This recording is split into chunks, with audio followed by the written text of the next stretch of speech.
ታላቁና ታሪካዊው ደብር ጨጨሆ መድኃኔዓለም በመንግስት የጸጥታ ኃይሎች መዘረፉ ተነግሯል። በደቡብ ጎንደር ሀገረ ስብከት በላይ ጋይንት ወረዳ የፈለገ ፀሐይ በቅሎ አግት ጨጨሆ መድኃኔዓለም ቤተክርስቲያን ዝግ ሙዳየ ምጽዋት በመንግስት የጸጥታ ኃይሎች ዘረፋ እንደፈጸሙ የአማራ ፋኖ ኃይላት ገለጹ። ፋኖ በመግለጫው ነፍሰ ጡር እናቶችንና ህጻናትን በአሰቃቂ ሁኔታ መግደል፣ የ8ና የ9 ዓመት ታዳጊ ልጆችን ሳይቀር ሴቶችን በደቡብ መድፈር፣ አዝመራ ማውደም ልዩ መገለጫው የሆነው መከላከያ ሰራዊቱ ከደቡብ ጎንደር ዞን ካቢኔዎች ጋር በጋራ በመሆን በታላቁና በታሪካዊው ደብር ጨጨሆ መድኃኔዓለም ቤተክርስቲያን ላይ ፍተሻ በሚል ሰበብ ተጓዥ መንገደኞች ለደብሩ የሚሰጡትን ምጽዋት ጨምሮ በዝግ ሙዳየ ምጽዋት የተቀመጠን ገንዘብና ሌሎች የቤተክርስቲያኗን ሀብት በመንግስት የጸጥታ ኃይሎች መዘረፉን የአይን እማኞችን በመጥቀስ የአማራ ፋኖ አሳውቋል። የጸጥታ ኃይሉ ከሙዳየ ምጽዋቱ በተጨማሪ የቤተክርስቲያኗን ታሪካዊ ቅርሶችንም ዘርፈው መውሰዳቸው ነው የታወቀው። በ5ኛው ክፍለ ዘመን እንደተመሰረተች የሚነገርላት ቤተክርስቲያኗ ከ2 ዓመታት በፊት አገዛዙ ከህወሓት ጋር ባደረገው ጦርነት የመድፍ ጥቃት ተፈጽሞባት የነበረ ሲሆን አሁን ደግሞ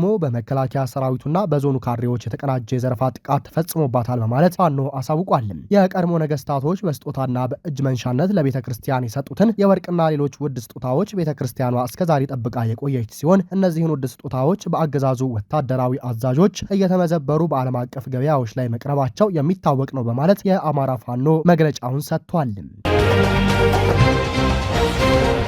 ብልጽግና ፓርቲ በ5 ቀናት ውስጥ ብቻ ለህዝብ አገልግሎት የሚውሉ ከ37500 በላይ ሰዓታትን ማባከኑን ኢዜማ ገለጸ። ብልጽግና ፓርቲ በ5 ቀናት ውስጥ ብቻ ለህዝብ አገልግሎት የሚውሉ ከ37500 በላይ ሰዓታትን ማባከኑን የኢትዮጵያ ዜጎች ለማህበራዊ ፍትህ ኢዜማ ዛሬ ከሰዓት ባወጣው መግለጫ አሳወቀ። በመንግስት የስራ ሰዓትና ሀብት የፓርቲ ስብሰባ የማድረግ አባዜ መሰረታዊ የህግ የበላይነት ድንጋጌዎች ተሰጥተዋል። ዜጎችም ዕለታዊ አገልግሎት ተነፍገው የመልካም አስተዳደር በደል ደርሶባቸዋል ብሏል ኢዜማ። በአንድ ወረዳ ውስጥ በአማካኝ እስከ 300 የመንግስት ሰራተኞች እንዳሉ ፓርቲያችን ባደረገው የመረጃ ማጣራት ተገንዝቧል ያለው የኢዜማ መግለጫ በዚህም መሰረት ፓርቲያችን አዲስ አበባ በሚገኙ 10 ወረዳዎች ባደረገው ምልከታ ሰራተኞቹ በስራ ሰዓታቸው ሊያሳልፉት ከሚገባው ከግማሽ በላይ የሆነው የስራ ሰዓት ለፓርቲ ስብሰባ መዋሉን መመልከቱን ገልጿል። በዚህም መሰረት በእነዚህ ወረዳዎች በአማካኝ 150 የሚሆኑ ሰራተኞች ከ37500 በላይ ሰዓታት በ5 ቀናት ብቻ እንዳባከኑ ለመረዳት መቻሉን ኢዜማ ባወጣው መግለጫ አመልክቷል። ይህ አይነት ስብሰባ በተለያዩ ደረጃዎች እንደሚደረጉ በገዢው ፓርቲው የተለያዩ የማህበራዊ ትስስር ገጾችና ሚዲያዎች እየተገለጹ መሆኑን ወስደን ስሌቱን ከ5000 በላይ የመንግስት ሰራተኞች ያሉባቸውን ተቋማት የመረመርን ደግሞ የሚባክነው ሰዓት መጠን ብዙ መሆኑና አገልግሎት ማግኘት የሚገባው ማህበረሰብ ምሬት ምን ያህል እንደሆነ መገመት አዳጋች አይደለም ሲል ኮንኗል። የመንግስት የስራ ሰዓት ለፓርቲው ስራ መዋል ሳያንስ የተበደሉት የስራ ሰዓትና የተጉላላው አገልግሎት ፈላጊው ማህበረሰብ እንግልት አንጻር ስንመነዝረው ጥፋቱን እጥፍ ድርብ ያደርገዋል ያለው ኢዜማ በመግለጫው ዜጎች በአመለካከት የሚመስላቸውን የፖለቲካ ድርጅት የመደገፍ መብታቸው ላይ ምንም አይነት ብዥታ የሌለበት ቢሆንም በህዝብ ግብር የሚተዳደሩ የመንግስት ተቋማት የአንድ ድርጅት ተቀጥላ እንዲሆኑ ጫና ማድረግ ግን በህግም ሆነ በሞራል ፍጹም ተቀባይነት የሌለው መሆኑን አስገንዝቧል። ብልጽግና ፓርቲ ትምህርት ያልወሰደው ከኢህአዴግ ብቻ አይደለም። ከ5 ዓመታት በፊት በተመሳሳይ የምርጫ ወቅት መቃረብን ተከትሎ መንግስታዊ መዋቅርንና ሀብትን ባልተገባ መንገድ ለራሱ ጥቅም በማዋል ህገወጥ ስብሰባ ሲያደርግ የነበረ ሲሆን ከዚህም ተግባሩ ከመቆጠብ ይልቅ እንደ ውርስ ኃጢአት ይዞ መነጎዱን ያሳያል ሲልም ብልጽግናን ከሷል። ይህም በብልጽግና ፓርቲ ለዲሞክራሲ ለህግ የበላይነትና ለዘላቂ የህዝብ ጥቅም ደንታ እንደሌለው የሚያሳይ አሰፋሪ ድርጊት ነው ያለው ኢዜማ በታችኛው የመንግስት መዋቅር ላለው ህዝብ በአካባቢው ምርጫ ወኪሎችን ከመረጠ ከ20 ዓመታት በላይ መቆጠራቸውንም አስታውሷል። መሰረታዊ የፌዴራሊዝም መገለጫ የሆነው የዜጎች በታችኛው መዋቅር የመወከል መብት ባልተጠበቀበት በዚህ ወቅት ብልጽግና ፓርቲ የሚያደርገው ተጨማሪ በደል ቆም ብሎ እንኳን ለማሰብ አለመቻሉ የበለጠ ድርጊቱን አሳፋሪ ያደርገዋል ሲልም ፓርቲው በመግለጫው ብልጽግናን ኮንኗል። አሁንም በተለያየ ጊዜ በተደጋጋሚ እንዳሳወቅነው ሁሉ ፓርቲው ከዚህና መሰል ተግባሮቹ እንዲቆጠብ ጥሪ እናደርጋለን። የኢትዮጵያ ብሔራዊ ምርጫ ቦርድም ይህንን ጉዳይ በአንክሮ መከታተል ከዚህ ድርጊቱን እንዲያስቆም እንጠይቃለን ሲልም ኢዜማ ጥሪ አቅርቧል።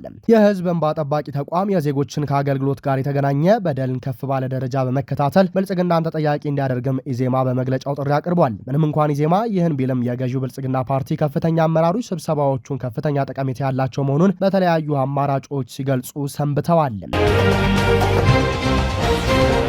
ተመድ የሱዳን ጦርነት ወደ ኢትዮጵያ ሊዛመት እንደሚችል በመግለጽ ሰፊ የቀጠናዊ ግጭት ስጋት መጋረጡን አስጠነቀቀ። የተባበሩት መንግስታት ድርጅት የጸጥታው ምክር ቤት በሱዳን እየተባባሰና ከጊዜ ወደ ጊዜ ዓለም አቀፋዊ መልክ እየያዘ የመጣው ግጭት ወደ ጎረቤት ሀገራት በተለይም ወደ ኢትዮጵያ ሊዛመት እንደሚችል አስጠነቀቀ። ይህም ሊሆን የሚችለው ውጊያው እየበረታ የጦር መሳሪያዎች ስርጭት እየጨመረና ታጣቂ ቡድኖች ባልተጠበቁ ድንበሮች በኩል እየተንቀሳቀሱ በመሆናቸው ነው ብሏል። ለጸጥታው ምክር ቤት ገለጻ ያደረጉት የፖለቲካና ሰላም ግንባታ ጉዳዮች ረዳት ዋና ጸሐፊ ካሊድ ኪያሪ ጦርነቱ በቅርቡ ወደ የሱዳን የኮርዶፋን ግዛት አቅጣጫ መዞሩን ገልጸዋል። በዚሁ መሰረት የሱዳን ፈጥኖ ደራሽ ኃይል የባባኑሳን ከተማን በጎርጎሮሳውያኑ ታህሳስ 1 ቀን የሄግሊንግ የነዳጅ መውጫን ደግሞ በታህሳስ 8 ቀን 2018 ዓ.ም መቆጣጠሩንና በደቡብ ኮርዶፋን የሚገኙ ዋና ዋና ከተሞች አሁንም በከበባ ውስጥ መሆናቸውን አስታውቋል። አክለውም በሱዳንና በደቡብ ሱዳን መካከል እየታየ እንዳለ ሁሉ ታጣቂ ቡድኖች ድንበር ተሻግረው የሚያደርጉት እንቅስቃሴ ለቀጠናው መረጋጋትን ሊያሳጣ የሚችል ተጽዕኖ እንዳለው አስጠንቅቀዋል። በሁሉም ባንክ ሰራተኞች የትምህርት ማስረጃ ላይ ማጣራት እንዲደረግ መታዘዙ ተሰማ። ብሔራዊ ባንክ በተለያዩ የሥራ መስኮች ሐሰተኛ የትምህርት ማስረጃዎች ስለመኖራቸው ፍንጭ ማግኘቱን ተከትሎ በሁሉም ባንኮች ሰራተኞች የትምህርት ማስረጃ ላይ ማጣራት እንዲደረግ አዘዘ። ባንኮች የሰራተኞቻቸውን ከመጀመሪያ ዲግሪ በፊት ያሉ የትምህርት ማስረጃዎች ከሚመለከተው የመንግስት አካል አረጋግጠው እንዲያቀርቡ ባንኩ መመሪያ መስጠቱን ተዘግቧል። ባንኮች ይህንኑ መመሪያ ለሰራተኞቻቸው ማሳወቃቸው ተጠቁሟል። አንዳንድ ባንኮች ከግል ከፍተኛ ትምህርት ተቋማት የትምህርት ማስረጃ ባስመዘገቡ ሰራተኞቻቸው ላይ ያተኮሩ ሲሆን ከዚያም የሁሉንም ሰራተኞች መረጃ የማረጋገጥ እቅድ ይዘዋል ተብሏል። ከአሁን ቀደም የተወሰኑ ባንኮች የሰራተኞቻቸውን የትምህርት ማስረጃ ለማረጋገጥ ያደረጉት ሙከራ ችግሩን አባብሶታል የሚል ትችት ቀርቦበት እንደነበር አይዘነጋም። አሜሪካ ግብጽና ሶማሊያን ጨምሮ ከ30 ሀገራት ከፍተኛ ዲፕሎማቶቿ ወደ ዋሽንግተን እንዲመለሱ አዘዘች። የትራምፕ አስተዳደር ያለምንም ማብራሪያ በተለያዩ የዓለም ሀገራት ውስጥ የሚገኙ ወደ 30 የሚጠጉ አምባሳደሮችን እና ከፍተኛ ዲፕሎማቶች ስራቸውን አቁመው ወደ አሜሪካ እንዲመለሱ አዘዘ። ቅድሚያ ለአሜሪካ ከሚለው የዶናልድ ትራምፕ መርህ ጋር በተያያዘ በአገሪቱ ዓለም አቀፍ ግንኙነት ውስጥ የፕሬዝዳንቱ አስተዳደር ለውጥ ማድረግ በፈለገባቸውና ከፍተኛ ሚና ያላቸው ከተባሉ ሀገራት ዲፕሎማቶቹ እንዲወጡ ተደርጓል። ለአሜሪካ መንግስት ውሳኔ ቅርብ የሆኑ ምንጮች ለሮይተርስ የዜና ወኪል እንደተናገሩት ወደ 30 የሚጠጉት ከፍተኛ ዲፕሎማቶች ያለምንም ማብራሪያ የተመደቡባቸውን አገራት ለቀው ወደ ዋሽንግተን እንዲመለሱ በስልክ ተነግሯቸዋል። ይህ የማሰናበት የሚመስለው መልእክት ለአምባሳደሮቹ መድረስ የጀመረው ካለፈው ረቡዕ ጀምሮ መሆኑን አሶሺየትድ ፕሬስ ወይም ኤፒ የዜና ወኪል ዘግቧል። ከተመደቡባቸው ሀገራት እንዲመለሱ የተነገራቸው የአሜሪካ ዲፕሎማቶች በውጭ ጉዳይ መስሪያ ቤት ውስጥ ከሚሆናቸውን አዲስ የስራ መደብ እንዲፈልጉ መመከራቸውን አንድ ባለስልጣን ተናግረዋል። በዚህ ውሳኔ ከተመደቡባቸው የአሜሪካ ኤምባሲዎችና ቆንስላዎች ለቀው ወደ ዋሽንግተን እንዲመለሱ ከተነገራቸው ዲፕሎማቶች መካከል አብዛኞቹ ከአፍሪካ ሀገራት ሲሆኑ አምባሳደሮቹ ግን በዓለም ዙሪያ ከሚገኙ ሀገራት ነው። የአሜሪካ አምባሳደሮችና ዲፕሎማቶች እንዲወጡ የተደረጉባቸው ናቸው ብሎ ኤፒ ባወጣው ዝርዝር ውስጥ 28 ሀገራት የተጠቀሱ ሲሆን ግማሾቹ የአፍሪካ ሀገራት ናቸው። ከእነዚህም ውስጥ የአሜሪካ ወዳጅ የሆነችው ግብጽና በአፍሪካ ቀንድ የአልቃይዳ አጋር የሆነው አልሸባብ የሚንቀሳቀስበት ሶማሊያ ተጠቅሰዋል። ግብጽ ከአረብ ሀገራት መካከል ከአሜሪካ ጋር የጠበቀ ግንኙነት ያላት በመሆኑ በተጨማሪ በየዓመቱ ከፍተኛ መጠን ያለው ወታደራዊ ድጋፍ ታገኛለች። አሁን አሜሪካ ዲፕሎማቷን ለምን ከግብጽ እንደጠራች ባይታወቅም ከአገሪቱ ጋር ያላት ደረጃ ዝቅ ለማድረግ ይሆናል ተብሎ አይታሰብም። ሌላኛው አገር ሶማሊያ ውስጥ የሚንቀሳቀሱ የሽብር ቡድኖች ተደጋጋሚ የአየር ጥቃት የምትፈጽመው አሜሪካ እዚህ ውሳኔ ላይ የደረሰችበት ምክንያት እስካሁን አልታወቀም። ውሳኔው ወደ ዋሽንግተን ከተጠሩት በአፍሪካ የአሜሪካ አምባሳደሮች በተጨማሪ 6 ከኤስያ፣ 4 ከአውሮፓ፣ 2 ከመካከለኛው ምስራቅ፣ 2 ከደቡብና ማዕከላዊ አሜሪካ እንዲሁም ተጨማሪ 2 ከምዕራባውያን ሀገራት መሆናቸው ተጠቅሷል። በዚህ ውሳኔ ምን ያህል አምባሳደሮች ከመድባቸው እንደሚነሱ ከመናገር የተቆጠቡ አንድ ከፍተኛ የአሜሪካ የውጭ ጉዳይ መስሪያ ቤት ባለስልጣን በዲፕሎማቶች ላይ የሚደረግ ለውጥ በየትኛውም የአሜሪካ አስተዳደር ወቅት የሚካሄድ መደበኛ አሰራር ነው ሲሉ ተናግረዋል።